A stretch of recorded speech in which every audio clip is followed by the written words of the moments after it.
Nell Stokes. I'm a member of the League of Women Voters of Albany County. Tonight's event is being co-sponsored by the League, the Council of Albany Neighborhood Associations, Capital District Latinos, Westminster Presbyterian Church, Trinity United Methodist Church, First Presbyterian Church, and Emmanuel Baptist Church.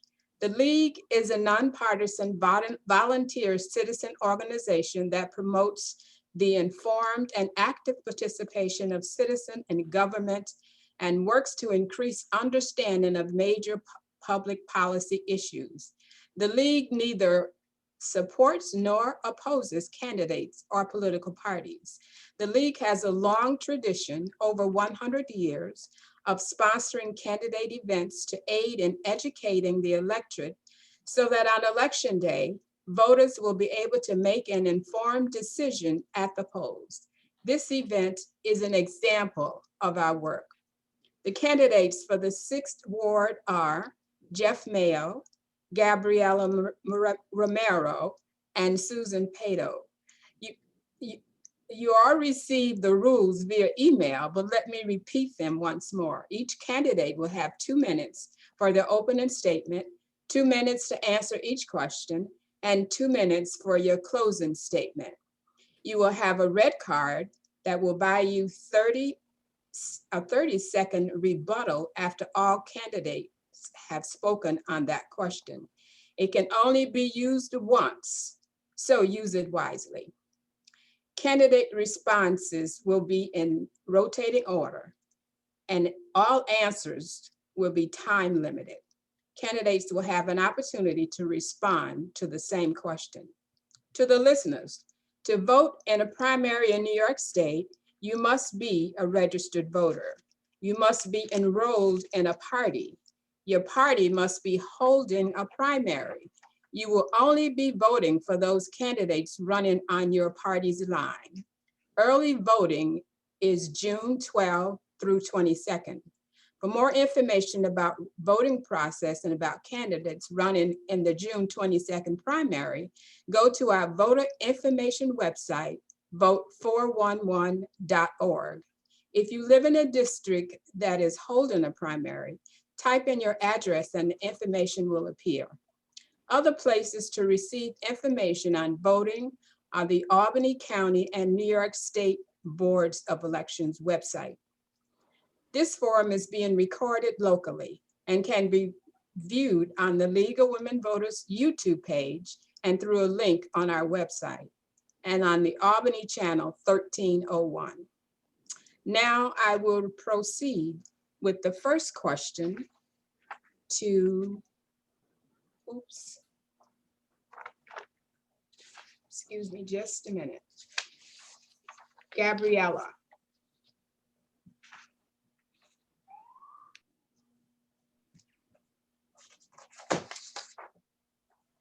Yeah, I got it right that time.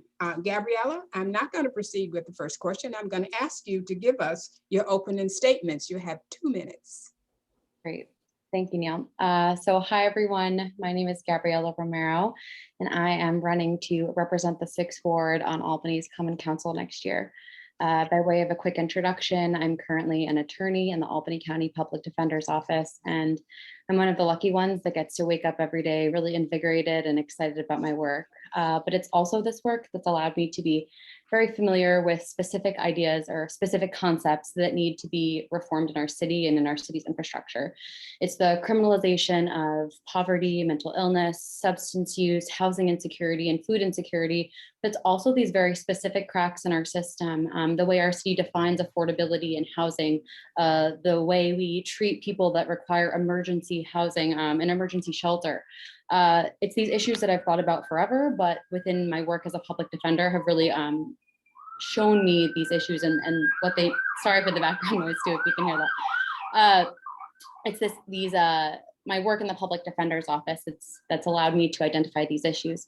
But my advocacy and my reason for running really came to a head last summer with the social justice movements that have been around forever, but came to such a head with the murder of George Floyd. And like so many of you, I felt pulled viscerally to do something more in my community. So it started off by attending protests and teach-ins and helping out with Know Your Rights presentations, and with a group of family and friends and mentors and neighbors, I decided that I needed to get more involved in my community, and it manifested itself by running for this specific seat.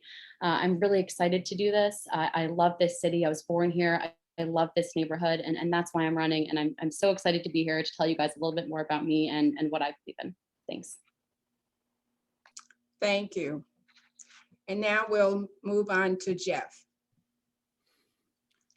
Thanks, Nell. Hi, I'm Jeff Mayo. Obviously running for Albany Common Council in the 6th Ward. I've dedicated my life to helping others. That's what my passion is. And I hope to continue to do that as a member of the Albany Common Council.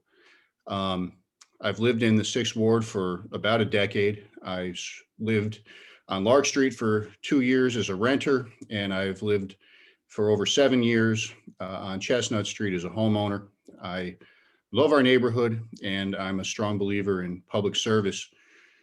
I've dedicated my life to serving marginalized communities and trying to help people. As I mentioned, I spent about 5 years working on the streets of Albany doing homeless outreach. And then I went to law school and became a legal aid attorney representing tenants facing eviction. I'm now a civil rights attorney for people with mental illness and developmental disabilities, and am very fortunate and grateful that I'm able to continue to help people in my career every day. I've served on the board of United Tenants of Albany, and during the pandemic, I've continued to volunteer at United Tenants, as well as at Joseph's House and Shelter, and delivering groceries to people receiving cancer treatment. I just really like to be as involved as I can in my community, and that's what I've done for about 15 years. So I see this run for office as a way to continue to serve others, but also as a way to implement on a systemic level these issues that I've been working on directly for the last 15 years. Housing, code enforcement, mental illness, helping people to age in place, code enforcement. And as a council member, I promise to work tirelessly to implement policies, introduce legislation that will benefit our community. And I'll continue to devote myself to helping others, which is what drives me. I want my service on the council to reflect my dedication to public service and my love for my community. Thank you. Thank you, Jeff. And we'll move on to Susan. Hi, my name is Susan Pedo, and I am running for Albany Common Council because our city is at a turning point with 2 crises: systemic racism and COVID recovery. 5 of the 15 people who currently serve on the Albany Common Council are stepping down after this term. So our next Common Council member must be knowledgeable, experienced, committed, and ready to go. That person must know the community, government process, and the issues that are important to the 6th Ward and the city of Albany. My experience in economic development and community development, advocacy and social justice, and state and local government will help to serve me to represent the 6th Ward and be a force to bring our city together to address the challenges that we face right now. I am the vice chair of the city's industrial development agency and serve on the board of Capitalize Albany Corporation. And I'm the former economic development director for Albany County. I also served as vice president of Planned Parenthood's statewide advocacy organization, and I currently teach at the University at Albany's School of Business. I'm a founding board member of the Red Bookshelf and a board member and mentor at Rockefeller College's Center for Women in Government and Civil Society. I've lived in the 6th Ward for 25 years, first as a renter on Lark Street and now as a homeowner on Lancaster Street. When I first moved to the 6th Ward, there were very few families living here, but I love this community, and I knew that I wanted my family to enjoy this diverse, walkable, active neighborhood that I had come to love. I raised 2 children here who attended Albany Public Schools and are proud Falcon soccer and lacrosse players. I was the PTA president and also worked as the chair of the New York State PTA's Legislative Committee. I'm committed to our community and to bringing people from all over our city together to create an even better Albany. Thank you, Susan. And now I'm going to ask the first question. I was a little premature before. And so the first question is going to go to Jeff. And it will be answered by each of you, but Jeff gets to go first. To serve on the Common Council, how are you going to balance the heavy responsibilities of serving your constituents with other commitments in your life, such as your other employment and family responsibilities? Sure. When I was considering running for Common Council, my first consideration was, will I be able to devote myself to this in a way that is fair to my constituents, that allows me to serve this community in a way that I believe it deserves to be served and represented. And I, after giving it some thought, came to the conclusion that yes, this is something that I can take on. This is something that I can find room for in my life. I've been involved in my community for 15 years, very active in my community in a variety of ways. And I see this potential of serving on the Common Council as an extension of the work I've already done throughout my life. So I think I will have to give up some of my current extracurriculars and really devote myself to the work on the Common Council, and that's fine. Otherwise, I have a partner, Deanna, and a dog, Yeti, and they are, of course, my loves, and I won't let them take a back seat either. But I do feel confident I'll be able to meet the responsibilities and the expectations of people here in the 6th Ward. Thank you. Thank you, Jeff.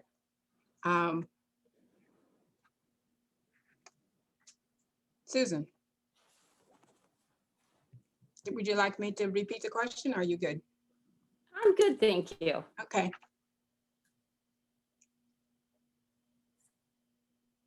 So I have always balanced work, family, and a lot of additional activities.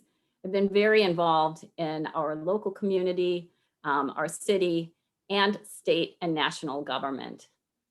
So I'm quite used to balancing a lot of different things at one time. However, if elected to the Albany Common Council, that would have to become a priority. And I have already discussed with several of the boards on which I sit that I would be stepping down, not only because of the time constraints, but also because of the decision-making processes that several of the quasi-governmental agencies on which I serve have responsibilities that could even vaguely be construed as a conflict of interest.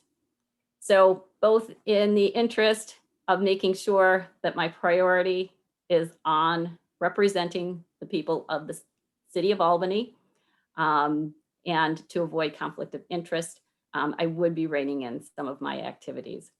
And when I think about representing the community and the city, I'm very much including my family in that. And so I think my family is very supportive of this effort and would also benefit from the skills that I would bring to this job. Thank you, Susan. Gabriella. Thanks. So it would be a pleasure and an honor to serve and represent the 6th Ward on the Common Council. I would have no problem balancing my work as a public defender or my family commitments in this position. And if anything, my family has always been extremely supportive of me, very traditional Puerto Rican family values. So they will be behind me, around me for the entirety of my 4 years, the way they've been next to me for this the entirety of this campaign. So I don't think there will be any issue in balancing my work as a public defender, my community work, and my work on the Common Council. Okay, thank you so much. So question number 2, we're going to start with Susan. Okay. And the question is, describe your leadership style. Will it differ from that displayed by the current Albany Common Council? If so, how will it differ? My leadership style is collaborative.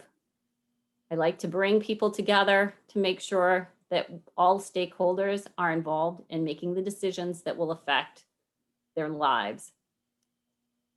As the Vice President of Family Planning Advocates of New York State, which is Planned Parenthood statewide advocacy organization, we dealt with women and families and people from all over the state who had many different opinions about how reproductive rights and health should be administered by the state, how sex ed should be taught to our children, and how we can best ensure the health of all of New York State's citizens. That meant a lot of collaboration with people from all parts of the state, and that was before Zoom. So I traveled a great deal in that job, bringing together people from many different communities and really trying to listen to their opinions and their needs so that we would get the best possible outcome. Beyond listening, one thing that I learned and will definitely bring to the Common Council is the importance of also letting and enabling and supporting the leadership of people who have lived experience. Listening is not enough. We must support people of color, people of many different races, people of many different backgrounds in actively resolving the issues that their communities face and in taking the leadership to make their communities even better places. Thank you. Next is Gabriella. Same question. Could you repeat the question, actually? Describe your leadership style. Will it differ from that displayed by the current Albany Common Council? If so, how will it differ? I would describe my leadership style as strong and unapologetic on things that matter, especially when the issues aren't being spoken about. Something that I personally have tried to be as outspoken as possible about is this ban on the use of tear gas. And I think in my comments, it's very clear that when there's something that's really passionate to me, I need to speak out about it. And that's how I will lead. With that being said, I'm very used to collaborating in an adversarial system or just collaborating in a group of people. Being a public defender isn't just about being a strong, unapologetic leader, although that's undoubtedly a main component of it, but it's working with the system to figure out something that's right for everyone. So although undoubtedly I'm saying this person cannot go to prison, but it's explaining why and getting everyone else to also agree with me. So will it differ from the current Common Council? I think there's a lot that happens behind the scenes that we don't see on our Common Council meetings. We're watching a group of people on Zoom right now, and although there are some voices that are speaking out, I think I would be undoubtedly one of the louder, maybe more contentious voices, and I'm not going to back down from that. But at the same time, I think I would also be listening and learning, just like many of the Common Council members now have been doing and are continuing to do. So something that Susan actually touched on, which I think is really important in a leader, is listening to people that have an experience that's different from yours. So if there's an issue that we're speaking about, again, kind of like the tear gas ban right now, it's speaking to people that were affected by this issue. I can't assume that with this piece of legislation that I know everything about everything. So speaking to people that are going to have a direct impact on the legislation that we're passing is always going to be really important to me, in addition to seeing what the Sixth Ward community itself also thinks. Thank you so much. Jeff. So a couple of weeks ago, I had a young woman in the ward reach out to me and ask if she could interview me as part of a paper she had to write on leadership. She had to interview a local leader, and she had to write a paper for one of her college classes. And I said, sure, but you know, I just want to forewarn you, I'm not exactly a philosopher. I'm not going to, I think, blow your mind with any great insights here, but I'm certainly happy to talk. And you know, really what I focused on and what I tried to convey during that meeting was that I see leadership as, for me anyway, an opportunity to help people and serve the community. I want to be useful. I want to be useful every day. I think that's part of why we are all here on this earth, is to be useful to others. I'm, like I said, recovering from alcoholism. I've been sober about 10 years. And what I've learned in recovery and in sobriety has informed a lot of my ideals and my approach to life and to leadership. I have to remain humble. I know that if I get arrogant or think I know everything, it's a risk factor for relapse. Really, I just try to do the next right thing, and I try to work with people, listen to people. I'm a better listener than a speaker. And the student that I met with ended up putting a name from one of her textbooks to my leadership style, and it's apparently servant leadership. So for whatever that's worth. Thank you. Our third question will begin with Gabriella. What steps will you take to make sure you're listening and advocating for all residents in the 6th Ward, regardless of race, class, sexual orientation, gender identity, etc.? Well, the way you listen to people is that you go to them where they are and you listen to what they have to say.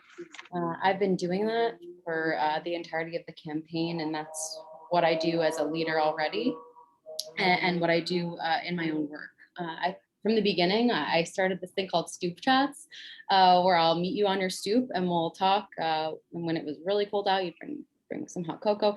And I've loved that. That has been the most fun part of this campaign, is sitting on people's stoops and sometimes talking about the campaign, but really just listening to them and the stories that they have, and sharing experiences about why we love this neighborhood and why we love the city. So when you ask, how am I going to provide a listening opportunity for people, it's by holding potentially regular stoop forums, or holding regular, I don't know the right word for it, but like an office hour type situation where it's more than just a phone call, it's more than just an email.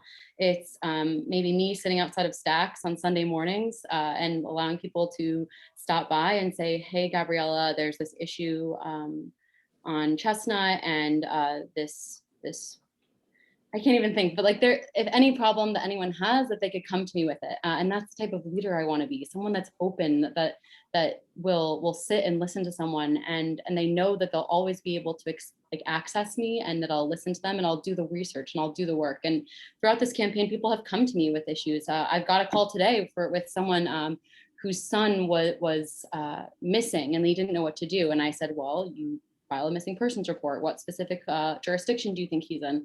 And although that was undoubtedly more criminal justice specific, I want to be that person for people. I really see a Common Councilwoman as an advocate, but also just like a strong listener. So I hope that answers your question, but by providing an ear, an open and honest ear to people, that's how you listen. Thank you so much. Jeff, same question? I'm sorry, could you repeat the question? I can do that. What steps will you take to make sure you're listening and advocating for all residents in the 6th Ward, regardless of race, class, sexual orientation, gender identity, etc.? Well, I think it's always better to listen than to try to I don't know, put on some kind of an act or try to tell people what I think they should be doing. I like I mentioned, I'm a better listener than I am a public speaker, and that I think has been really useful for me, not only in this campaign but throughout my life, throughout my career as an attorney, throughout my career in homeless services, and I think as a result of my willingness and ability to listen, I've generated some tremendous support in the community. Nearly every community leader in the 6th Ward has supported my candidacy, and I'm very proud of that. And I want to continue to, like I said, listen and work with people. And it's important to be teachable. It's important to be humble. I think my favorite part about this campaign is, I've knocked on everybody's door multiple times, and everybody always wants to teach me something. And I really appreciate that. I appreciate the ability to learn something, and I appreciate when people get passionate and excited about something that they want to share with me. And yeah, that's it. Thank you so much. Susan. Inclusive collaborative leadership is essential for success on the Albany Common Council. And fortunately, in the 6th Ward, people let you know how they feel. People don't hold back here. They come to you when they have a problem. They come to you when they see a positive outcome, and they are willing to work towards solutions. That doesn't mean that that's the only way that we can ensure that voices are heard. So we do need to proactively be in the community, go to the many different groups that meet and are housed here in the 6th Ward. We are the proud home of many of the Black Lives Matter marches that took place over the past year and a half, and we were very proud to be able to participate in those. We are the home of In Our Own Voices on Lark Street. We are the home of the Pride Center. And we have many people here who live in the 6th Ward because of these opportunities to collaborate and to find supportive environments to advance those issues that are important to them. I've also, through the campaign, been holding Saturdays on the Stoop at my home on Saturday mornings. And this Saturday, former Albany City Treasurer and 6th Ward Common Councilmember Nancy Burton will be joining us on the Stoop. And Nancy was an insurgent who fought for the rights of people not only in the 6th Ward, but throughout the city of Albany. So I would hope to emulate some of the strategies that she utilized as a Common Council member, and will continue to work to make sure that we have inclusive leadership and work groups. Thank you. Question number 4, we will start with Jeff. And it's, as a Common Council member, what will be the focus of your first 100 days in office? I didn't think that applied to local elected officials. I thought that was just. Well, one of your neighbors put it on the sheet, so we're asking it. I'm sorry, I find that very funny. Yeah, it is fun. I mean, let's face it, there's going to be a learning curve no matter who you are. There's going to be a learning curve in terms of figuring out, procedural issues, figuring out who within city departments you need to talk to get things done, figuring out who you can collaborate with and build alliances with on the Common Council in terms of our colleagues. So my first 100 days, I want to learn as much as possible. I want to get to know as many people in city government as possible. And I think that there may be opportunity to introduce some legislation, but I don't want to come in on the first day with a stack of bills and just say, here, I want these to be introduced. Like I said, I want to get to know my colleagues on the council and see where we can build some consensus and where we can build some coalitions so that we can advance some of the legislation that I have in mind. And having that buy-in and not going it alone is tremendously important in any legislative setting. So my first 100 days, I don't know. I don't imagine anybody's going to be writing a history book about my first 100 days in office, but I'll do the best I can. Thank you. Gabriella. I think I would probably, in a very similar way to Jeff, listen as much as I possibly can as for the first, maybe beyond the first 100 days. There's so much to learn. And I've already identified the leaders that you need to learn from within city government, the Codes Enforcement Department, with the historical preservation areas. And so it's really scheduling a lot of meetings, I'd imagine, a lot of phone calls, a lot of listening, and really just figuring out what exactly can we do from our city officials and with all of these groups that I've kind of partnered with in this campaign as well. I'm so honored. I'm really humbled by the endorsements that this campaign has received.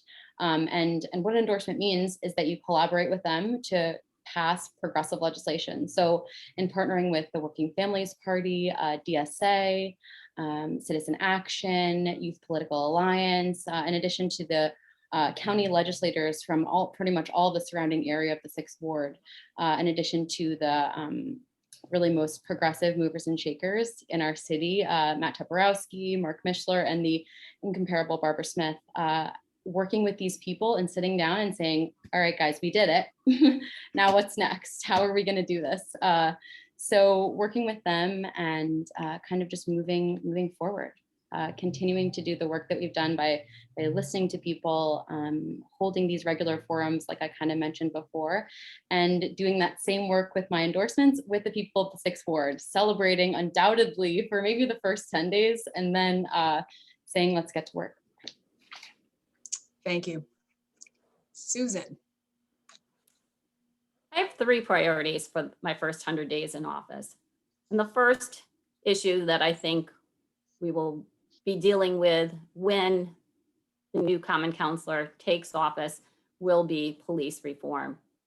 At this point in time, the Police Reform Task Force and Reinvention Collaborative has produced a document that is much more of a report than an actual action plan. And at the rate that we're going, there is a lot of conflicting information in that report at this point in time. And there's a lot of really great ideas as well. And to cull through that and make sure that we have an action plan that has action steps, the persons who are responsible for carrying that out, and making sure that we have a way to evaluate those components of the plan will be really important for the next Common Council member from the 6th Ward. The second thing that I will focus on is stabilizing our small businesses, particularly on Lark Street, and also our city budget, which takes immediately collaborating with the New York State budget process to ensure that we have the funding that we need. Finally, I will work to sustain our natural and built environments. Here in the 6th Ward, we have a beautiful historic setting with gorgeous old buildings and homes, as well as Washington Park and a number of other pocket parks. It makes our ward very attractive to visitors, and we are very welcoming to them. However, there's a balance to be struck between those who visit our community and those who live here to ensure that both can enjoy all that the 6th Ward has to offer. Thank you. on question number 5. We're going to start with Gabriella. And the question is, what do you see as the greatest challenges facing neighborhoods in your ward? Please prioritize those that you plan to address if elected.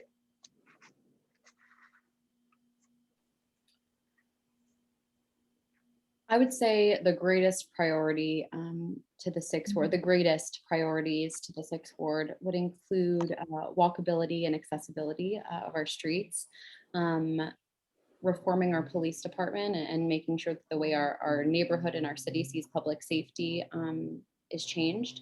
And although that's undoubtedly a city issue, that's also a sixth ward issue, and maybe I'll have time to get into that, and addressing our trash problem.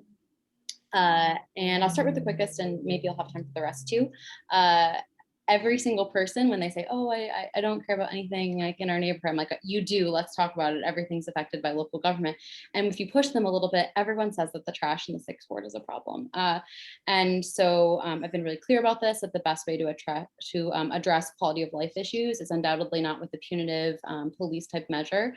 It's with community collaboration and creating more of a neighborhood and family type environment. So allowing for regular community cleanups has a scientific real effect on the community. And that's something that I'm really excited to continue for the next 4 years, even if I'm not elected. I've made them a part of my regular Sunday routine. So I'm excited about that. The other priorities that I mentioned, which is walkability and accessibility and police and public safety. With walkability and accessibility, the Lark Street Revitalization Plan is going to allow for a new design of our Lark Street corridor. But the Washington Park traffic study is also going to give us really, really wonderful data about what we specifically can do to make that safer. That's a big priority personally to me as a runner. Driving through the Washington Park area is something, when I personally drive, I'm always driving the speed limit, if not less. I would love for that to be like my motto as a candidate. But as a runner, it's kind of terrifying for me as I'm running. I'm almost always kind of hit with random speeding cars. So addressing pedestrian safety is really important within the Washington Park area and the outside areas as well within the sixth ward.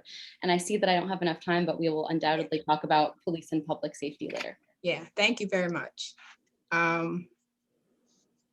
Jeff. So here are the top priorities for the ward. Okay. Okay. So I think one I hear from just about everybody in the ward is quality of life. People who live here are frustrated by the loud motorcycles, by the ATVs, by the dirt bikes. Not just their noise, but their seeming disregard for pedestrian safety. They drive up on the sidewalk, they don't obey traffic signals. So that, along with trash, along with panhandling, these are issues that I hear, I would say, the most about from people here in the community. I also want to focus on code enforcement. I've always wanted to see Albany with a stronger code enforcement department. I've been in plenty of other cities where you just don't have the kinds of housing violations like you see in Albany. And all it takes is 1 or 2 problem properties on the block to really wreak havoc on a neighborhood. And having stronger code enforcement would be to the benefit of not only the tenants in those buildings, but also the neighbors and the rest of the community. Finally, pedestrian issues, I think, are paramount here in the 6th Ward. Part of why I've lived here for almost a decade is the walkability. Walkable Albany recently released candidate scores from a questionnaire that we took, and I'm proud to say I was the only candidate in the city of Albany to receive an A+ rating from Walkable Albany. So continuing to focus on pedestrian issues and making sure that we have a walkable, livable community is very important to me. Thank you so much. Susan. I mentioned police reform before. I'd like to break down some of these steps and some of the things that are very specific to the 6th Ward of Albany. As I walked door to door, I did hear a very consistent concern that people who called the Albany Police Department often felt disregarded and disrespected, often from the moment that they call the station, and things often seem to get worse when the officers arrive on the scene. There are also people who've had good experiences, and this is not to say that this is standard practice, but I think that our police department needs a lot of training about how to deal with the residents of the city of Albany, both here in the 6th Ward and throughout the city, as we've seen from the experiences of the past year. There have been some initial efforts made to engage our police officers in dialogue, often one-on-one dialogue with people who have different experiences than they do. So I think that we are starting to develop that understanding, but we really need to get back to that model of service because that's what our officers are here for. And the people of the 6th Ward feel that they need to be respected as all residents in our community deserve. Secondly, another recommendation of the report that I think we can all agree on is to make sure that we are adjusting who responds to 911 calls and calls to the station so that calls can be better answered by a crisis manager or a social worker, are dealt with on a different level than those that would be responded to by a police officer with a gun, who can often actually exacerbate a negative situation in many cases. So we will need to do reorganization, we will need to do training, and we will need to do a lot of exploration of how our police are funded and organized. Thank you so much. We're going to go on to question number 6. And I've heard some things already coming from you guys that sort of covers this, so you'll get to repeat it probably. Addressing quality of life issues, trash, graffiti, residential parking in a timely manner will help you build trust with your constituents. What steps will you take to address these issues and build trust with 6th Ward residents? And we're going to start with Jeff. Sure. Those are, like I said, persistent issues and persistent sources of frustration for those of us who've lived in the 6th Ward for a while. And I think there are a number of issues that need to be looked at and worked on. I liked what Susan had to say in terms of people feeling like calling the APD is an exercise in futility, that if people call the police to try to help with something, they're not going to be willing to, or they're going to come and then they're not going to take a report and they're going to just blow you off. And I think that there needs to be a real culture shift there. And part of what I want to see happen is to have people who are social workers, mental health professionals, who are trained to deal with people who are experiencing mental illness, addiction, any kind of substance abuse, who may be in some kind of a personal crisis. And instead of having armed officers respond to those calls, have mental health professionals deal with that. I did something close to that work when I worked on the Homeless Action Committee outreach van for 5 years. And it's very evident when you see the difference between an armed officer responding and someone who is trained in dealing with that sort of population and getting that under control. I think we need more garbage cans. I think we need to get trash cans back on Dove Street. I've heard that from a number of people. You can walk from Lark Street to the plaza and good luck finding a trash can anywhere. Again, I just hope for better cooperation, better community relations between the 6th Ward and the Albany Police Department so that we can try to rectify some of these issues. Okay, thank you so much. Susan? So we've got a number of quality of life issues that we've all heard as we've been going door to door. One that is urgent, that needs urgent action right now as the state legislative session is coming to an end, is our zoned parking. We have had a parking permit system here in Albany for a number of years. It took a long time and a lot of community cooperation to get that operative and to get the state to agree to let us have that system. And it is on the line every time it has to come up before the New York State legislature for renewal. And that's the situation that we're in right now. So we have our current Common Council member, Richard Conti, who was one of the people who initially pushed this through, working very hard on this with our state representatives, Pat Fahey, John McDonald, and Senator Neil Breslin, to ensure that this gets through before the end of the year, the end of the legislative year, which is in just a matter of days. The difference that permit parking made for families in this community in particular, and for people with physical restrictions, was apparent within weeks of it being passed. It enabled people with small children who needed to come home from work and take a child to the doctor to be able to do that without losing a full day of work. It enabled people with physical limitations to stay in their homes for longer periods of time because they didn't necessarily have to park a mile away or drive around for several hours looking for a parking spot. We do still have parking challenges, there is no doubt about it.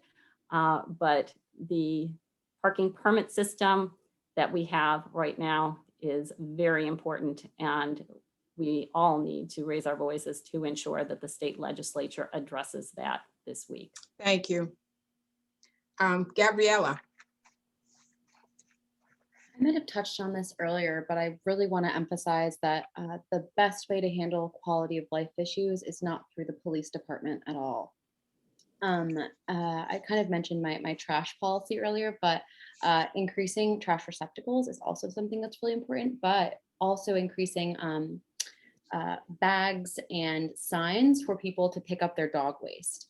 That is an unbelievable but very prevalent issue in our ward. And it shouldn't be, but the amount of dog waste, and even once dog waste is in bags, just bags of dog waste that is around our downtown area is astonishing to me. So some people have gone so far as to take chalk and like draw circles around it, and that was like a wonderful little display on one of the side streets, but we can't all do that. I think providing more signs and bags, like I said, education and opportunity for people to handle those would be really wonderful, and that would be a good first step there. Another quality of life issue is the accessibility of our streets. We have a very beautiful cobblestone street component to the 6th Ward that I really love and I adore, and it's a great traffic calming measure. But if we're going to have it, we need to make sure that it's kept up to date and that it's walkable. There are areas of J Street that are hard for even a car to drive through, let alone someone to walk on it.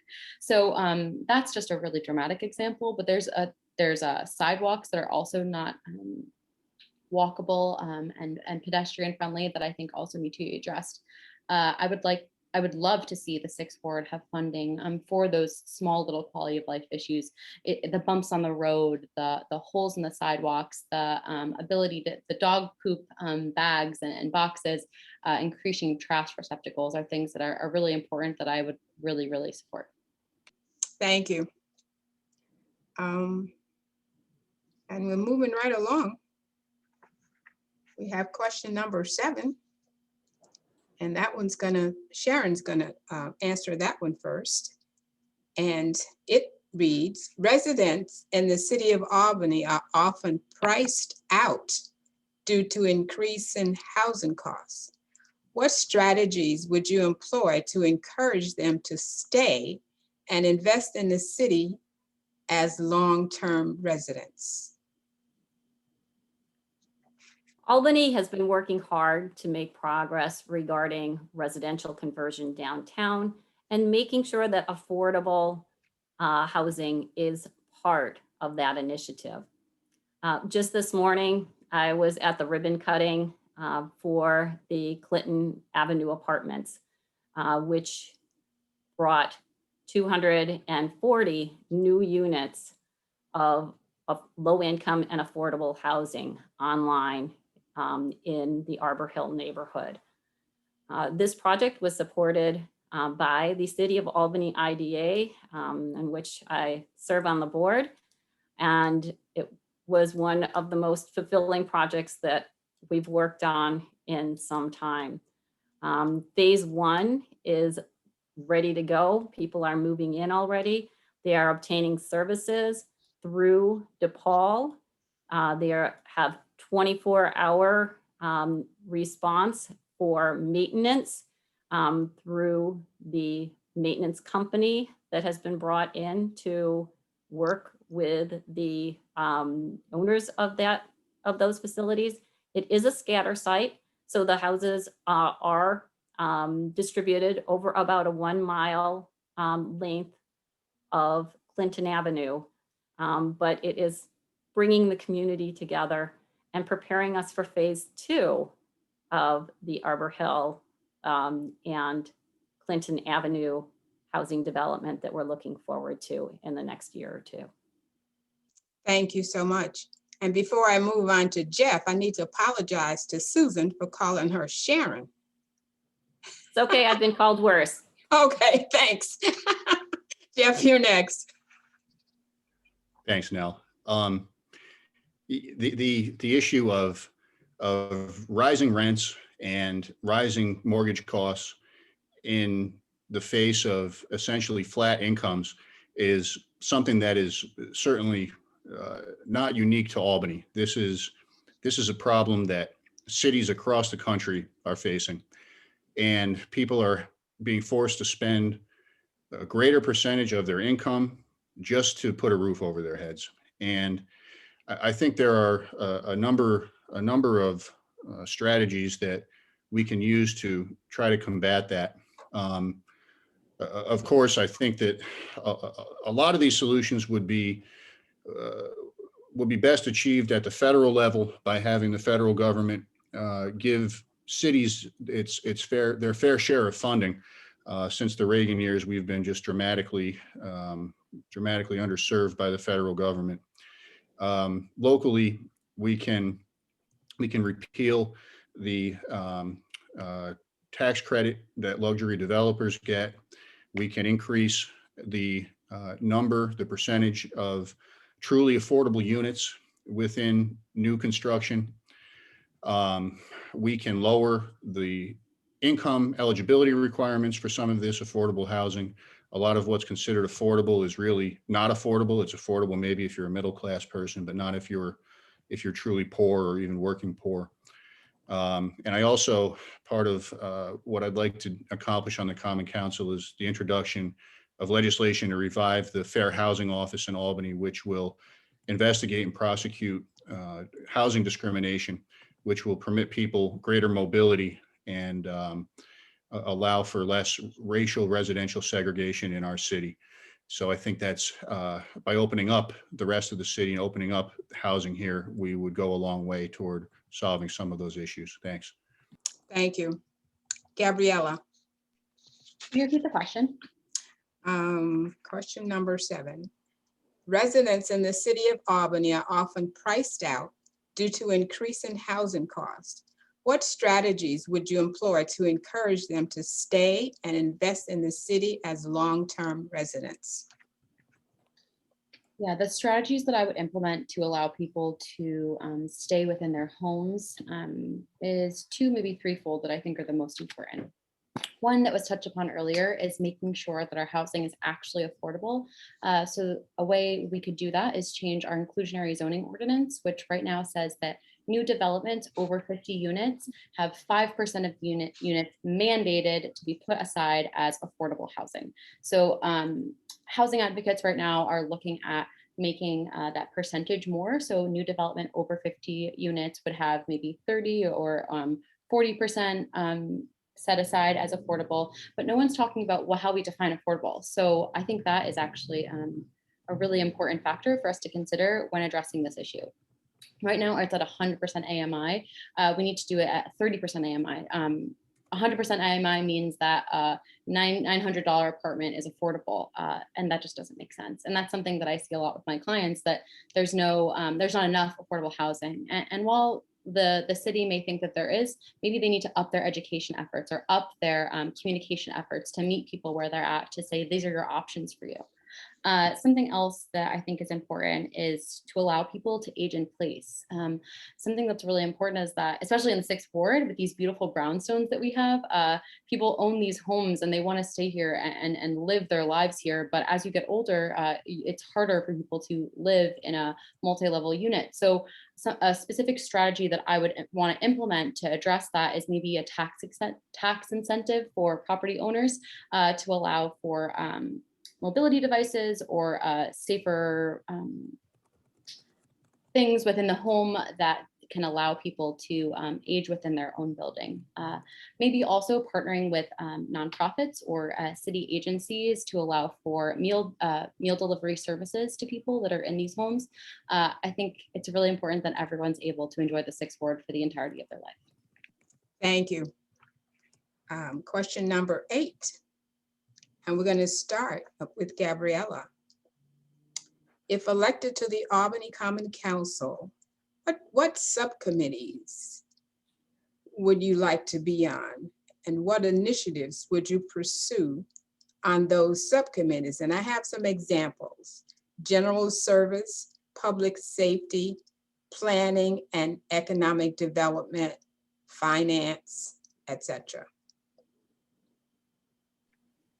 Undoubtedly, I would hope to be placed on the Public Safety Committee. I think I'm really uniquely situated as a public defender to identify exactly what needs to happen within our city for these really important public safety reforms. And some of those things, now that I have an opportunity to kind of speak about it, some of those things that I think I'd like to implement in the Common Council, and potentially within my first 100 days, if people will have me, is implementing an open and transparent database of police disciplinary records in accordance with the repeal of 50A. So there was a recent law that was passed that allows for all police disciplinary records to be public.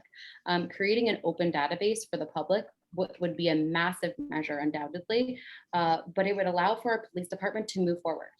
It would allow them to say, listen, these are all the things that we've done that are considered maybe bad, and we're ready to move forward, and we're ready to make this step, because we're at a crossroads right now where something needs to happen, and it needs to happen soon. As a public defender, I see these disciplinary records every single day in the cases that I'm dealing with. And if the public was able to see this on a regular basis, you would be shocked. And honestly, that causes me a little bit of anxiety sometimes to see it as a public defender, and to think that it's so crazy to me that our community doesn't know this and our community doesn't see this. So that would be a wonderful first step that I would love to implement in the Public Safety Committee. Other things are a clear and unamended ban of tear gas. I see I have 30 seconds. Allowing for a program similar to the LEAD program that's implemented right now in the city. The LEAD is kind of like a franchise that's developed by other agencies. I would like an Albany specific one that's created by the Albany Police Department, created by important players such as Dr. Alice Green, Mark Mishler, and Matt Toporowski. Coming together to create a new system of public safety would be wonderful. And creating an Albany specific program similar to the LEAD department would absolutely revolutionize the way that we handle our city. And I would love to implement that on the Public Safety Committee. Thank you very much. Jeff, you're next. Would you like me to read the question again? No, thank you. Okay. As long as they don't put me on the golf subcommittee, I'm good with whatever. I hate golf. It's a very frustrating sport. Anyway, I'd like to be on the Law, Buildings, and Code Enforcement Committee, certainly. I've been a practicing attorney for 8 years, and I've had extensive involvement in Albany regarding code enforcement issues, serving on the board of United Tenants of Albany. Became intimately familiar with a small number of slumlords who do tremendous damage to our city.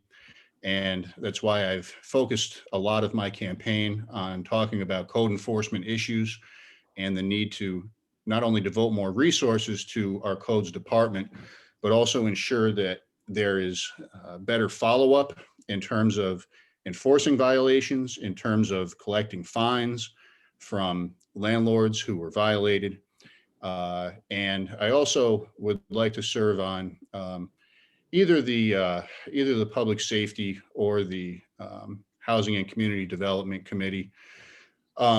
Those are both, I think, crucial issues in the community. Housing for a lot of the same reasons that I discussed in explaining why I wanted to be on the Code Enforcement Committee. That also applies to housing and community development. As far as public safety, I think we have a tremendous opportunity to pursue responsible police reform that would involve reallocating the way that money is spent in the Albany Police Department, or changing the way that the police interact with the public, getting social workers involved in responding to police calls. And there's obviously a tremendous amount of work to be done there in our city. Thank you. Susan, it's your turn. Two of the committees that I'm particularly interested in joining are Planning and Economic Development and the city's Finance Committee. Starting with Planning and Economic Development, I have a great deal of experience in this arena.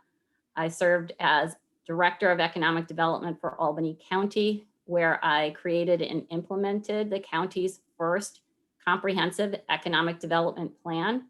And in doing so, I had the opportunity to work with the city's planners, with the city's 3 business improvement districts, and with the many organizations that impact economic development in the city of Albany. When I left that job to go and work for Planned Parenthood, I was recruited to continue my work in economic development on a number of different boards, including the IDA, which I've mentioned before, but also Capital Resource Corporation and Capitalize Albany Corporation. These are commitments that I would probably have to step away from as a Common Council member because of perceived conflicts of interest. However, I would definitely want to bring the skills and experience that I have in that area to the city and be able to work on legislation to enable our economic development efforts to be maximized and to ensure that we are planning for the strongest possible sustainable development of both our commercial businesses and our residential enterprises. I'd also like to be on the Finance Committee so that I could help to stabilize the city's budget, primarily by working with the state to make pilots, payments in lieu of taxes for the services that the city provides for the state and other non-tax-paying entities that reside and benefit from the many services that we provide. Thank you very much. And we're going to start our next question, which is question number 9. And Jeff, you're going to be first on this one.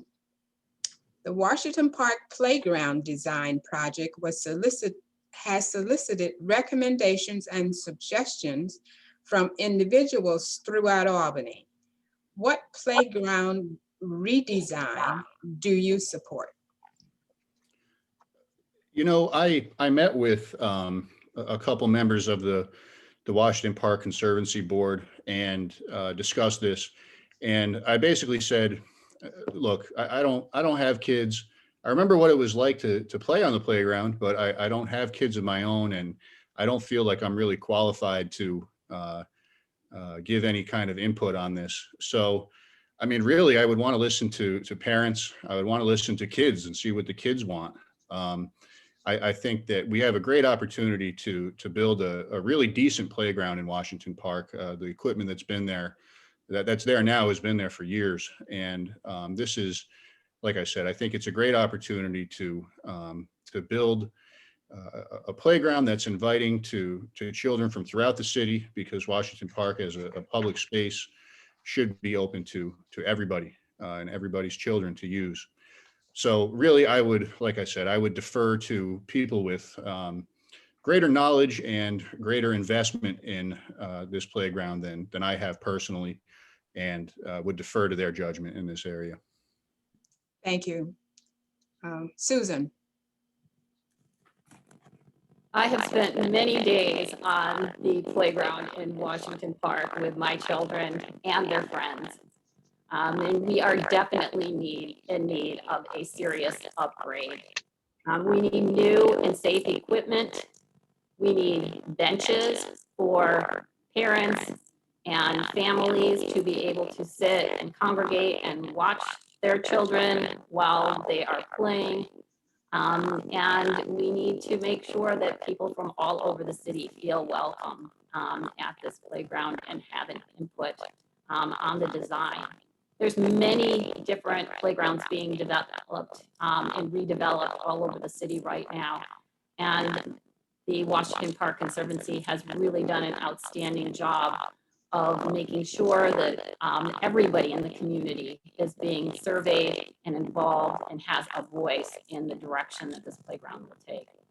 We want to make sure that we do not repeat the disaster at the Lincoln Park site, where before the plans were officially reviewed and had complete input from the community, bulldozers came in and were leveling the grounds. They took down trees that were perfectly viable and could have been fit in with the plan for the basketball courts and the playground that was being developed.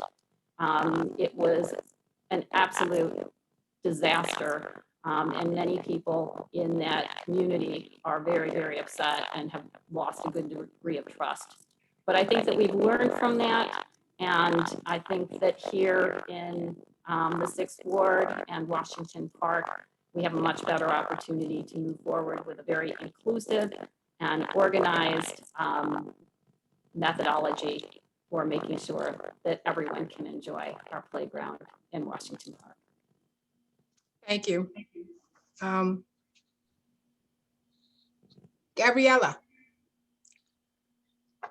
In answering this question, who am I to say what playground is best for children? I do not have kids. I think the best way for us to answer this question would be to ask children, what do they like? Or ask parents, what do they think is best for their children? I would love to have that discussion. I would love to facilitate that discussion. Undoubtedly, and I know that there's an online forum that the Washington Park is putting out to families and youth to see what they think. But I wonder if, I don't know this for sure, but I wonder if they are going to children and going to schools, maybe in the neighboring area, asking children, what do you guys think about these designs?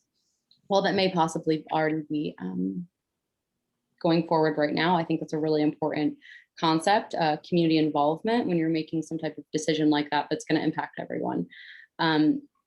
Something while we're talking about playgrounds, though, that I think is really important is that a few families in the Park South neighborhood have mentioned that the Splash Playground, the playground near the Splash Park in the Lincoln Park area, although not in the 6th Ward, is something that's been dilapidated and is now going to be removed. That's really sad, and that's something that is kind of unfortunate when the Washington Park is just about to get a new playground, but the playground that's closer to the Park South neighborhood, although in a different ward, is going to be taken down. That's really disheartening for me to hear. And although not in the ward, I think it's so important that you're still advocating for the families that are here. And if they say that the 7th Ward playground is something that's important to them, then we need to address it. And that's something that I'm also looking into too. Okay, thank you so much. Sue has a red card up, I think.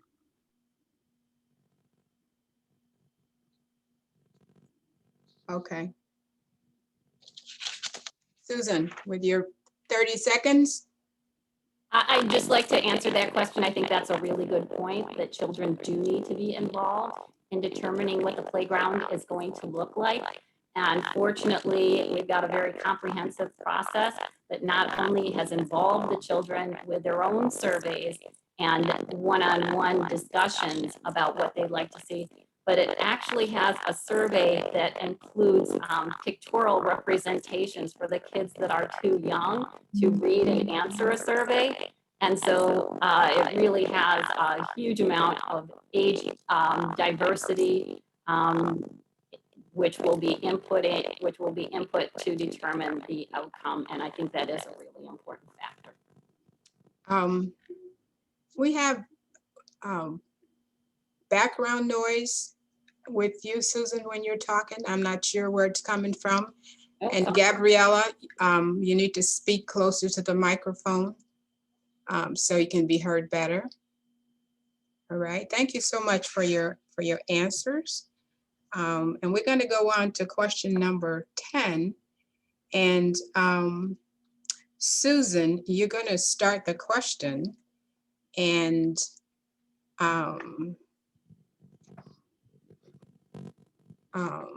do you believe that the Black Lives Matter protests have been occurring in Albany have been handled properly by the police department and the city administration? If not, what policy changes would you recommend? Can you hear me clearly now? Still the background noise. Susan, it's the same thing that was happening last night, the distortion. Okay. Yeah. But go ahead, we can hear you. It's just like that underlying thing going on that you probably can't do anything about. So you can go ahead and answer the question. Okay, thank you. I marched in the Black Lives Matter marches last summer, and I think that I saw both our community and our police department at its best in the marches that were held earlier in the day.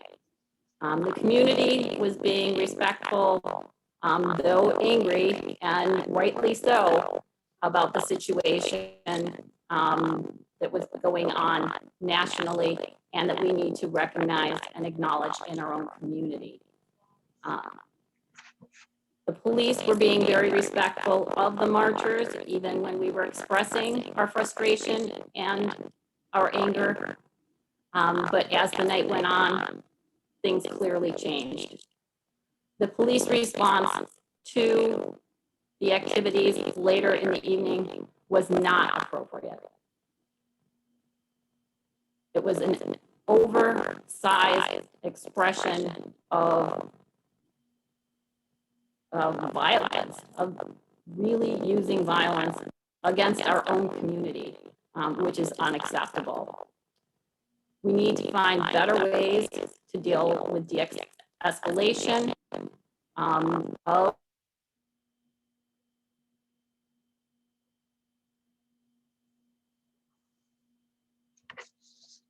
I'm sorry.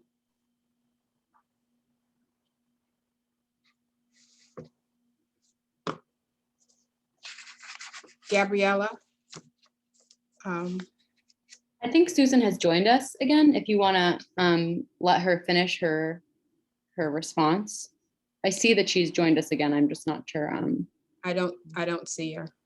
It's like she. Okay, if you can hear me, I'm going to try to relocate. Oh, there you are. So I will jump back in, okay? Okay. All right, thank you. And my apologies. She sounds good now. It sounds good. Yeah, you sound great. Yeah. Is it clear? The static is gone. Whatever it was is gone. Okay. We just can't see your face right now, but we saw it before, so we remember what you look like. Great, thank you. Yes, in conclusion, the steps that the police took both last summer and this spring were not appropriate for the community's outrage. We cannot answer people who are concerned that they are not being heard, are concerned that they are not being respected with disrespect. And we saw a great deal of that in both of those situations. And I think that some of the police reform efforts do address that, and we need to move forward so that we can regain the trust of the community. Okay, thank you so much for your answer. And next we'll go to Gabriella. Do Can you you need ask me to read the- do you Yes, need me please. to repeat the question? Yes, please. Do you believe that the Black Lives Matter protests that have been occurring in Albany have been handled properly by the police department and the city administration? If not, what policy changes would you recommend? That's a great question now. To answer it simply, no, the police department has not responded to the Black Lives Matter protests. And at no point was there a proper apology. At no point was there an uplifting of Black voices and an appreciation of Black voices within our community. I was so disappointed in the way that our city handled the South Station occupation. I was there. I have friends that have video showing police beating up other people. And so when our city's leadership says that everything was okay, that the way that it was handled was according to police policy, that is incorrect, and it's propaganda, and it's really terrifying. It's really, really scary to see that. When I saw police officers with Blue Lives Matter signs on their shields, that's terrifying. Is the city budget going towards that? I hope not. It was really, really scary to watch that happen at the South Station unfurling of events, because it just shows that what happened last summer did not have any effect on the police department. We are in a place right now that it's so important that we make real, sustainable, and effective change, because this will not change. This will keep continuing. It will keep going on. I see it in these disciplinary records in my cases. I continue to see it on the news, and I continue to see it in my own community activism, walking in solidarity with the Black Lives Matter movement and with these activists. And I think I'm just about to be out of time, but I just want to reiterate that no, they did not handle it properly. And it was actually kind of disappointing and kind of scary the way the city handled it. Thank you for your answer. Jeff, you're next. I think it depends on the protest. There were some protests that went off without a hitch. I mean, there were protests practically every night, sometimes smaller, sometimes larger, and a lot of those went off without issue, either from the protesters or from the police. And then there were some other protests and events that things did not go well, and the police did not handle the situation appropriately.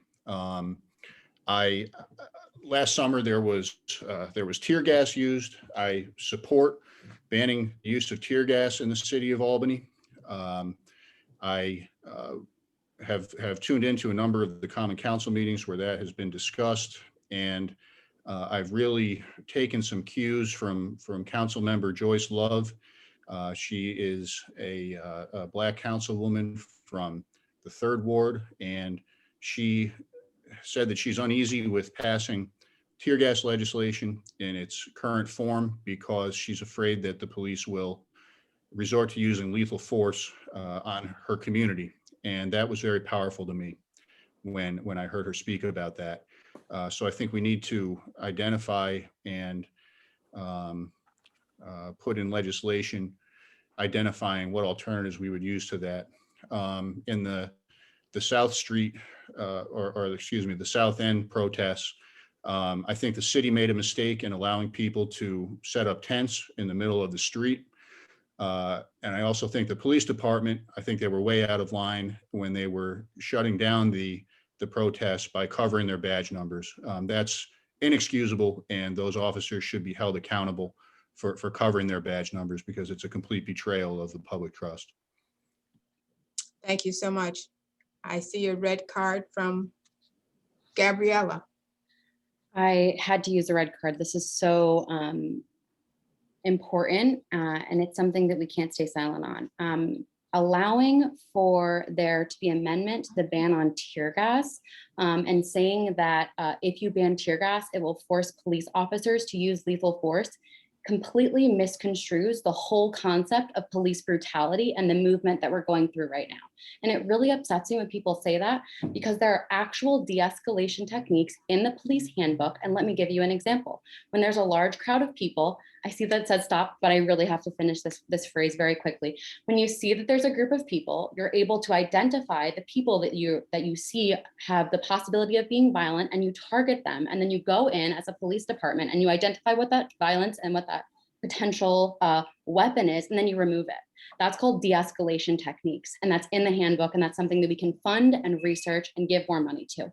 But saying that you have to ban tear gas because there's no other alternatives and that we will have to be forced to be using lethal force is just incorrect and not right. So I just need to correct that really quick. Thank you for sharing. Question number 11. We'll start with Susan. And what specific measures would you propose to reduce the overall crime rate in the city of Albany, including steps to address the increase in gun violence in Albany?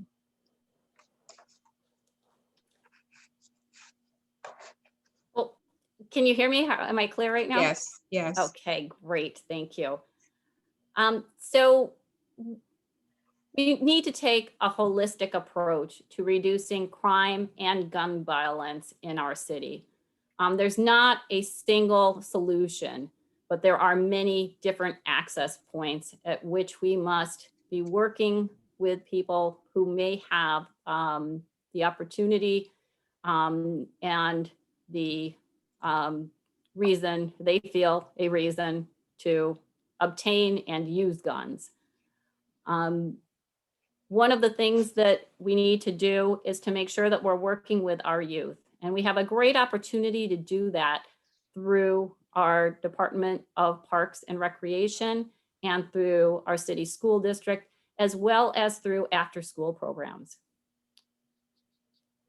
Young people are most likely to commit a crime between the hours of 3 and 6 p.m. when school is out and parents and guardians often are not home. They are also most likely to be the victims of crime during those hours. So we have a very serious situation here, and we do not have enough after-school programs and activities for kids to participate in after school. So that's one thing that we need to do early on. Specifically with regard to addressing the prolific amount of guns that have come into our city. We need more than just the SAFE Act. We need national legislation that will ensure that guns are not coming into our community from other states and from other places. We need to work to reduce the number of guns on our street, as well as the incentive of people to be able to use those guns. Thank you. Jeff? Do you need me to repeat the question? Oh, no, thank you, Nell. Okay. I agree with what Susan just said. We need strong federal legislation to address this issue. I think it's unfortunately pretty much a pipe dream in terms of our current makeup of our federal government, but there's direct research that links the availability and prevalence with firearms to the amount of violence that occurs in communities, and that's both in terms of attempted murders, as well as suicides. There's an approach that I've been researching lately, and I think holds a lot of promise for our city, and it's called focused deterrence. And what focused deterrence is a way to try to identify who are the people in our community who are most likely to be both the perpetrators as well as the victims of gun violence. And this has been attempted in places like Boston, Massachusetts, and in Oakland, California. In these cities, they narrowed it down to a couple hundred people, a few hundred people. We're talking less than 0.5% of the city's population who are most likely to be perpetrators of gun violence. And many of these individuals are already under the supervision of probation, parole, or the like.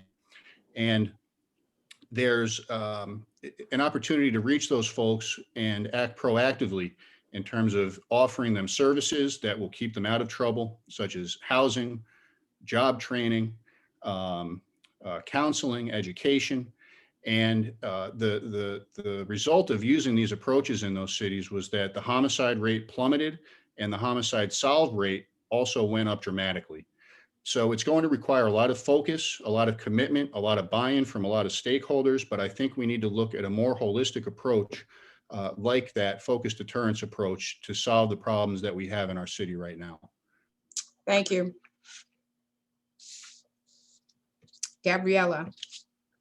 I think Jeff, Susan, and I are on the same page with how to address gun violence and the fact that it's a multifaceted issue that does not just have one answer.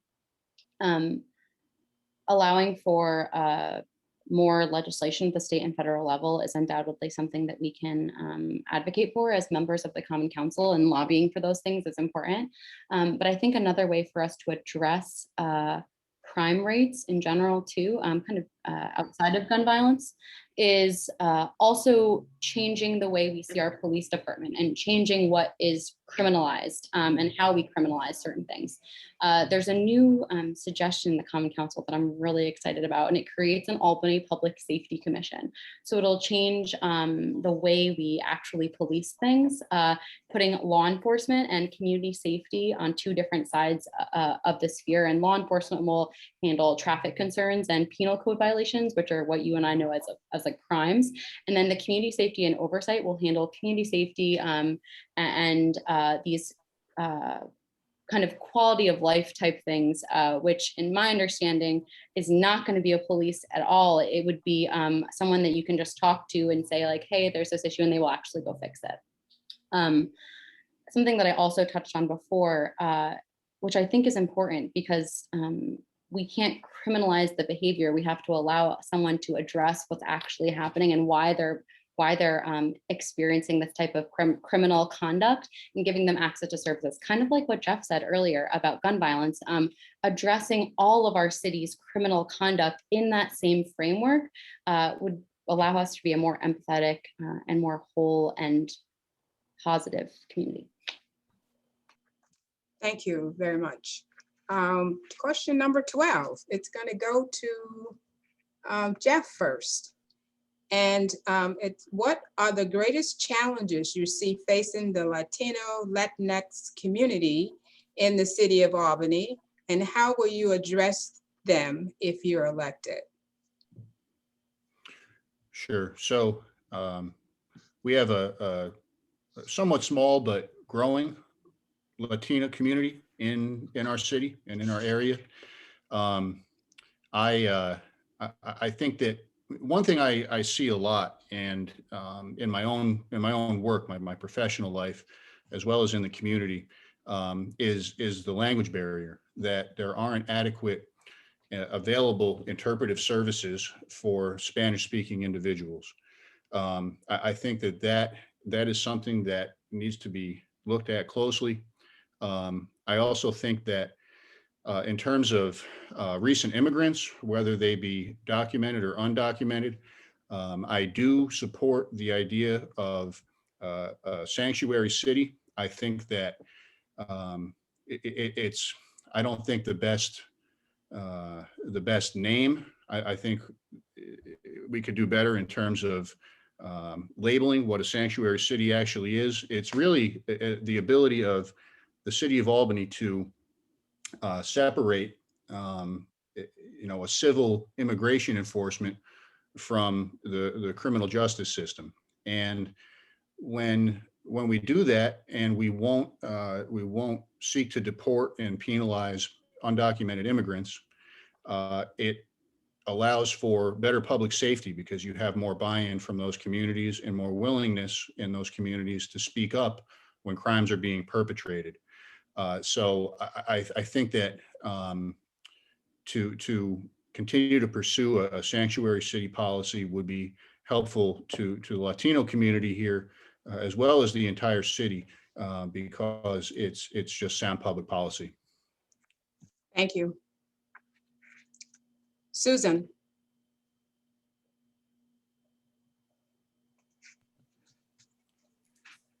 So one of the major challenges facing the Latino community is the same challenge that's facing much of our community, which is the inability to access good jobs, largely because of the systemic racism that we see in so many of our systems. I was really pleased to see our local labor community come together 2 weeks ago to develop a MAP program in the city of Albany. That is a multi-craft apprenticeship preparation program. And this will enable people of many different cultures, many different races, many different income levels to get the skills that they need to prepare for a career in the trades. Just qualifying for an apprentice program in a particular, within a particular union can be a barrier to so many people who don't have transportation, who don't have job skills, who may have language barriers. And this MAP program will help to hopefully level the playing field so that more people can take advantage of the good jobs, unionized jobs, and benefits that are provided by people who are represented by unions locally. Thank you. Gabriella. It's an interesting question. I am Latina, I'm Puerto Rican, but I can't assume to know the problems or even the main problems of the Latinx community. What I've observed from being a public defender is that there are problems with language and accessibility in that way. I speak Spanish, but if I'm not around, my office does not have anyone that speaks Spanish around them. Having more language accessibility in that way, maybe encouraging funding or a budget line for city and county level employees that are able to speak different languages is something that would be really, really helpful for the Latinx community. But not all Latinx are strictly Spanish speaking. A lot of Latinx in this community were born here and speak only English. So by classifying something as a Latinx community, I think maybe we're talking more about systemic racism and a racism type issue within our city. And on that token, I guess we've already kind of discussed the systemic racism issues within our police department, but Sue also brings up a really good point about their labor force and allowing for better jobs and more inclusive and equal opportunities to everyone. I don't necessarily, and it looks like I'm pretty much out of time. I'll end right there. Thank you. And so we're going to start question number 13. And we're going to start with Susan. And the question reads, and it's some questions within some questions, all right? So we'll see how it goes.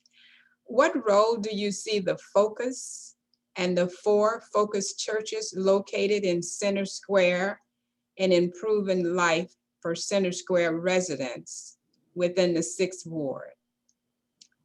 Focus has a breakfast program and food pantry. Do you have other suggestions for critically needed services?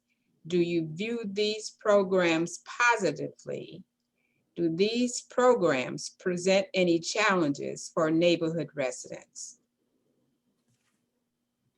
That's 4 questions in one. Yes. Our focus churches do a tremendous job of serving the community. My first experience with the focus church was my very first community garden when I moved to Lancaster Street. We had a plot at the Hudson J. Park Gardens, and at that point in time, the focus churches managed those gardens.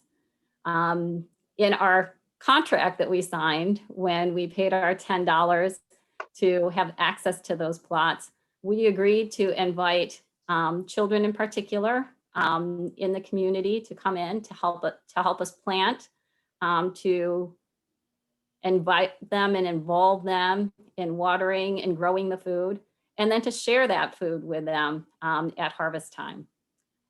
We had some really wonderful experiences meeting a lot of different people, not only in the garden, but people who would just pass by and children who would come in to take advantage of that opportunity. We shared food with them, we shared experiences, and I thought it was really a great setup. At the end of the growing season, the focus churches also asked you to give any produce that you could spare to donate that to the churches for their food pantry and meal distribution programs, and that worked really well. I would love for the focus churches to get involved in that. Again, the gardens are now all managed by Capital District Community Gardens, who also do a good job, but have a much wider focus. And so I would love to see the focus churches get back involved in this. On the positive side, the focus churches are developing their own garden. They'll be doing that this weekend and planting at Trinity Church a garden that will be used to help to provide fresh food for those food programs that they do such a great job with. Thank you. Gabriella. Could you repeat the question? Questions? Question 13. What role do you see the focus and the 4 focus churches located in Center Square in improving life for Center Square residents within the 6th Ward? Focus has a let me do that again. What role do you see the focus and the 4 focus churches located in Center Square in improving life for the Center Square residents? Within the 6th Ward, Focus has a breakfast program, a food pantry. Do you have other suggestions for critically needed services? Do you view these programs positively? Do these programs present any challenges for neighborhood residents? Faith-based organizations play a really wonderful role in our community, and they undoubtedly give very positive programs and opportunities to 6th Ward residents and to people in the city of Albany. In addition to the food pantry program, I know that the churches also provide clothing and furniture, and just as a concept of mutual aid and a direct action and like people-powered neighborhood coalitions is something that I think is really wonderful with the organization of churches within the 6th Ward. I've been able to help out with just connecting people within congregations with furniture or with food. And I've always been greeted with a really wonderful smile and a really positive outlook on how we can kind of work together and increase community kind of involvement together. When I think about their role, I think faith-based systems have a wonderful role within our community by, like I said, providing all of those programs. And I would love to continue to partner with them. And I think their role is just being a bastion of positive energy, really. When I think about the challenges that they present to the city, I don't see any challenges there. Although when I was speaking to the pastor for the church on Chestnut Street, she did mention some issues with the historic foundation and some improvements that were happening to the building. So I would hope to maybe partner and provide a discussion between those two organizations to figure out how churches can, the churches in the 6th Ward can continue to stay beautifully historic while also not being hit with extreme costs by the historic preservation groups as well. Thank you. Jeff? I'm not going to make you repeat that question. Okay. If I were in court, I would object to that right away. Compound question. Yeah. But anyway, I think it's, I love the focus churches. I used to work with them when I was in homeless services, and they are, I think, just some wonderful people who provide services to people in our community who really need it. The Focus Breakfast Club, Food Pantry has been operating for, I don't know, probably decades. They've been around forever. I remember working with Reverend Deb when she was there for many years. And now the 6th Ward's own Heather Kirk Davidoff, who's I see is on this call.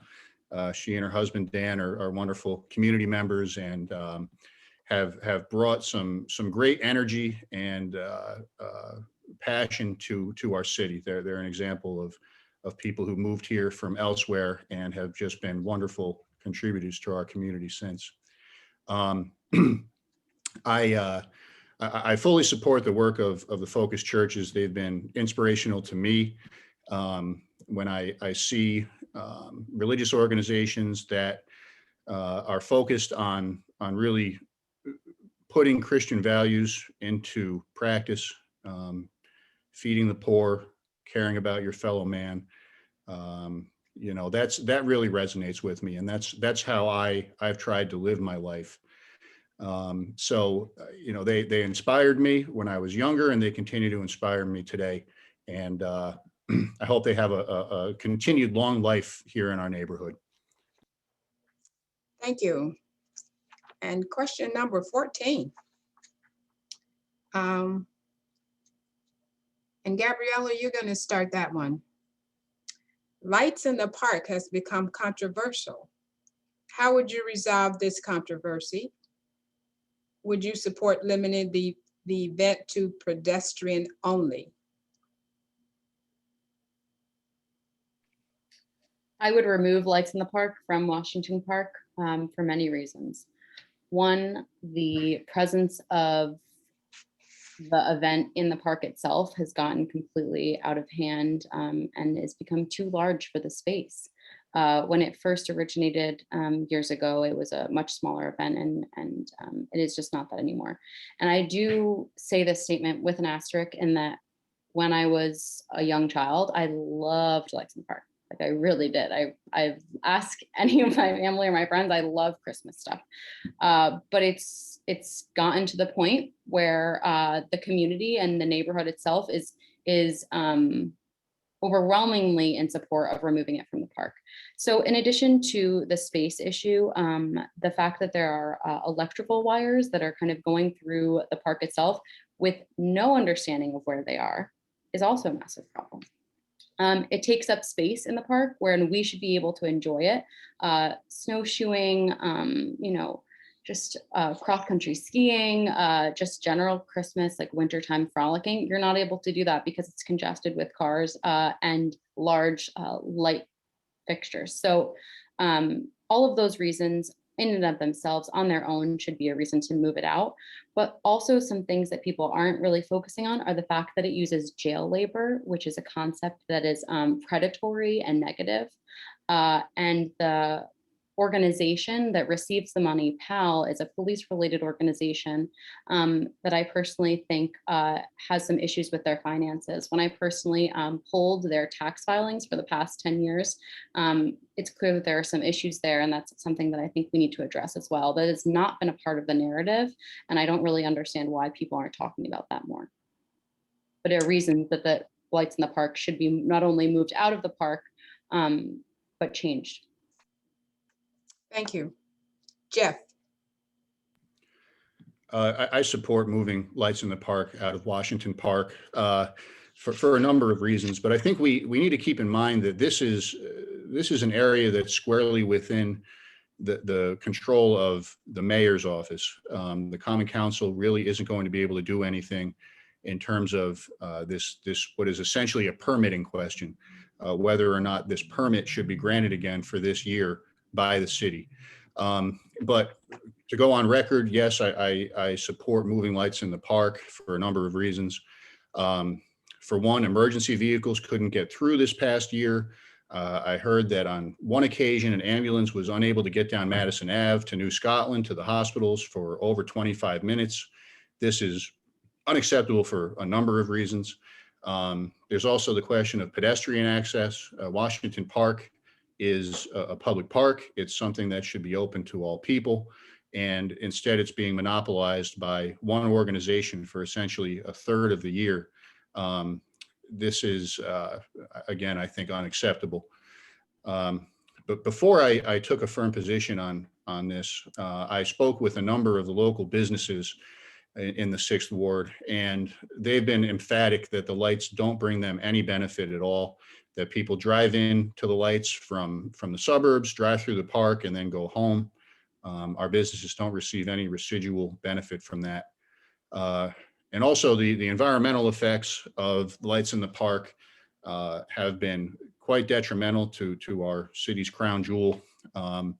There's emissions from thousands of idling cars, the vast use of electricity, the stress placed on our infrastructure, broken and frayed wires throughout the park, and damage to the trees, bushes, and grass.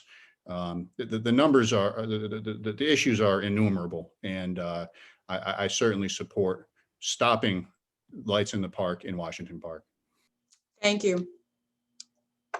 Gabriella. I'm sorry. My eyes are going wild on me. It's Susan's turn. Lights in the Park was a good program that has outgrown its setting in Washington Park. It is simply too big and brings too much traffic to our neighborhood and needs to be relocated if it is to continue. When Lights in the Park started, and I remember this clearly, it was shortly after I moved to my new home. There were only 30 light displays. Traffic was minimal, and neighbors still had consistent access to the park. Now there are more than 120 light displays that tie up the park for months. For those of us who live in the 6th Ward, when the tulip bulbs start coming up in the spring, we get very excited. We know that Tulip Fest is coming and the weather is getting better, and we have a lot to look forward to. But in the fall, the exact opposite happens in Washington Park now, because we see the orange taped electrical figures seeming to emerge from the ground, and we know what we are in for. More traffic congestion, unsafe and restricted use of our own park, and unsafe emissions due to the idling of too many cars in too small a space. This is especially disconcerting because Albany has a disproportionately high rate of asthma. We also have a large number of families that are now beginning to move into the homes around Washington Park. And we have been trying to develop the park as a year-round place for people to exercise and enjoy the outdoors year-round. We are facing tremendous impediments to doing that and accomplishing those healthy and safe goals that we've set. And so we must remove Lights in the Park in its current configuration. Thank you very much. And this will be our last question for the evening. Question number 15, and we will start with Gabriella. Do you think the City of Albany education system needs to be changed? And if so, do you see a role for the council?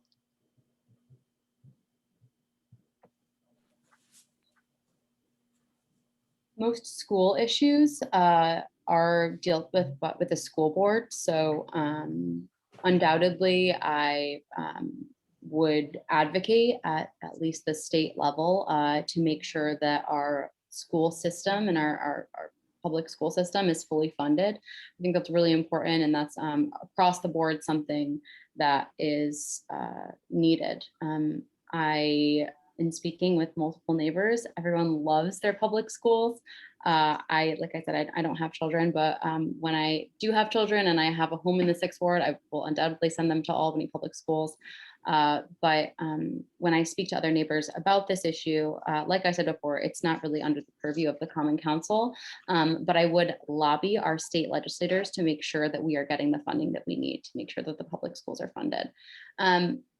That being said, although not formally within the purview of the school system, the city itself creates youth-based programs and youth engagement and civic youth engagement specifically is something that I would really like to bring to our city.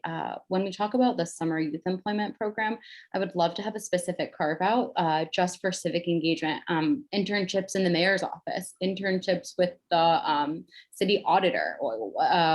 Why are we not allowing for our city's youth to have a presence within our city's leadership?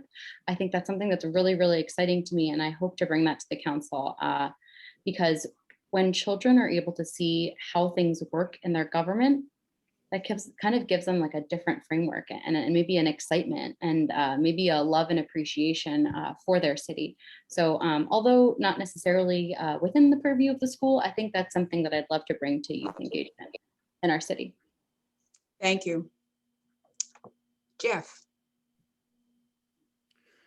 Sure. So the Common Council doesn't have any authority or any oversight over the school district, and neither does the mayor's office for that matter. And in my opinion, that's a good thing to keep the schools from becoming too politicized and trying to keep the focus where it belongs, which is on the kids, on our children in the city of Albany.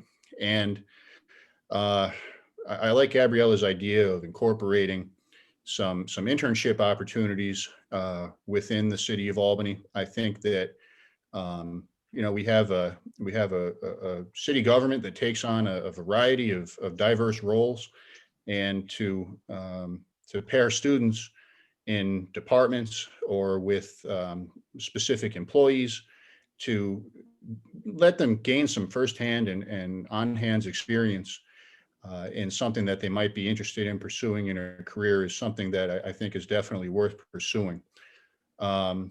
So yeah, I'll leave it at that. Thank you. Thank you. Susan. I think we do have a role to play in the schools, and it's primarily a collaborative one. My two children both attended Albany Public Schools, and they participated in the city's summer youth employment program.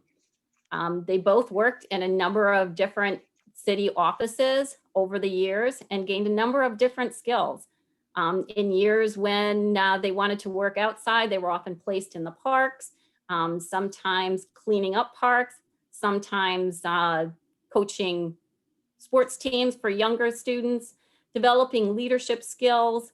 They even had the opportunity to go through an entrepreneurship training in which they were taught as part of their job how to formulate a business and learned about the different types of businesses and the different types of incorporation methods that there are.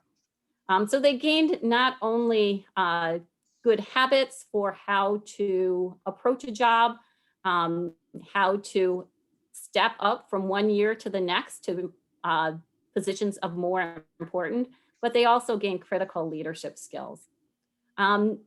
Also, our schools partner with our Department of Parks and Recreation and have a really strong collaboration.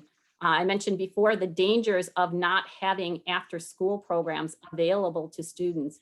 And our Department of Parks and Recreation does provide services and activities for our students that keep them engaged and interested and occupied and feeling part of the community through the summer months and the hours after school. Also, I was part of the founding board, which started the Albany Lacrosse team. And we had our very first Albany Lacrosse team graduate a couple of years ago from Albany High School. And when we were starting that, we went to the Department of Parks and Recreation, and they actually taught the children during the summer at younger ages how to Thank use you. the lacrosse stick. The and time the is up. Okay, thank you. So much. We appreciate it.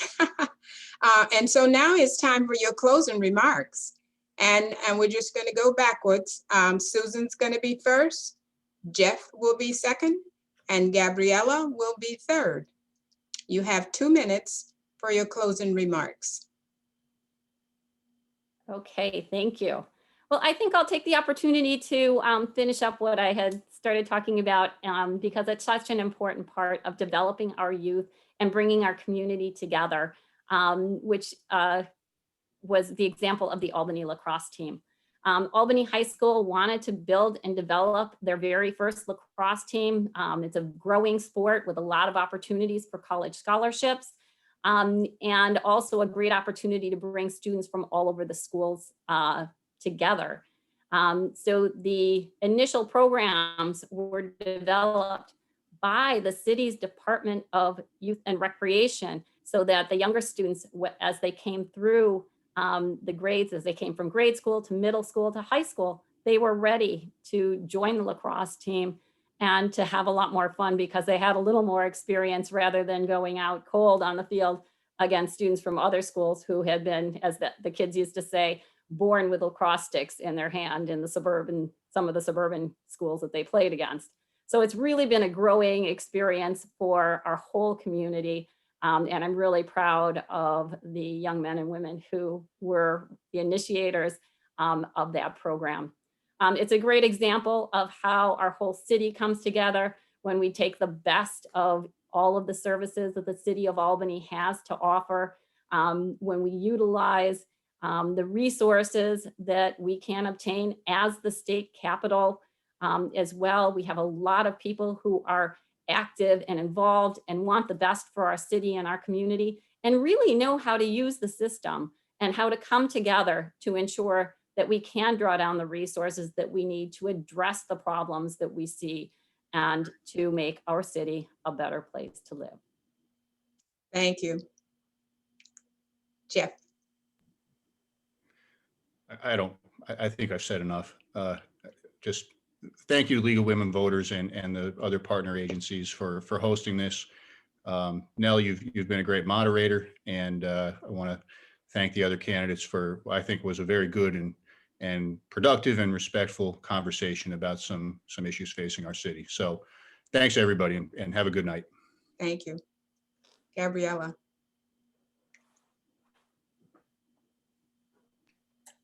So I would also like to close just by thanking everyone.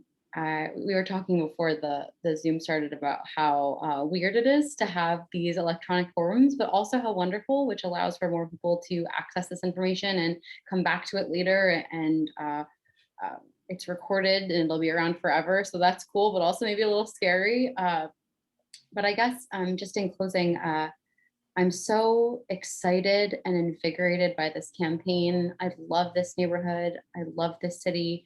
I was born here. The only place that I've chosen to live after college was coming right back to Albany Law School to make sure I was in Albany. And immediately after I graduated, I was in this community and I've been here ever since. I can't wait to own a home here. I can't wait to raise children here. This part of the city is really the best part. Obviously, we're biased, but it's everything the city has to offer, and I love it so much. And I hope I have the opportunity to represent the 6th Ward on the next Common Council, because this race and being a leader and being a representative, it's not about me. It's about the community and the people and the exciting coalitions and conversations that we've created by running a campaign and by being strong in our beliefs and not backing down. And I guess really in closing, I want everyone to think, and I say this a lot, but I want everyone to think about what type of leader you want to represent you right now. Like, who and what do you want to represent you? Because we're about to enter a part in history, not to sound dramatic, but a part in Albany's history where we're going to have so many really important changes happening, and no one wants timid or shy leadership. I am so excited to be a leader that is going to stand up for what you want, but someone that's also going to listen and that's going to be there. And I've given so many people my phone number. So I want you to use that. And I've said a lot of things too. I am unapologetic in how I feel, but. And now your time is up. We thank you so much for participating. We thank you for all your confidence in yourselves and the fact that you're out there running and being able to do the things that you do. We thank the League of Women Voters for their service.